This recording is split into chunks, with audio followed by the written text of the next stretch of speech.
The essence of love expresses through me as harmony. The law of the Lord is perfect, and the law of the Lord is love. You are made perfect in the law when you enter into conscious communion with love.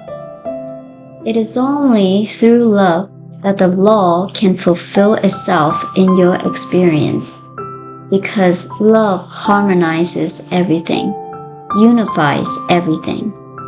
You can never make the most perfect use of the law of your life unless that use is motivated by love. As the artist imbibes the essence of beauty, so you must drink in the love all around you. You must imbibe its spirit. This love is more than a sentiment. It is a deep sense of the underlying unity, beauty, and majesty of all life, the goodness running through everything, the givingness of life to everything.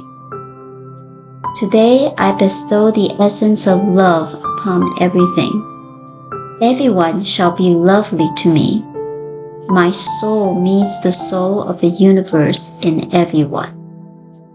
Everything is beautiful. Everything is meaningful. This love is a healing power, touching everything into wholeness, healing the wounds of experience with its divine balm. I know that this love essence is the very substance of life, the creative principle back of everything, flowing through my whole being, spiritual, mental, and physical. It flows in transcendent lovingness into my world of thought and form, ever renewing, vitalizing, bringing joy, harmony, and blessings to everything and everyone it touches.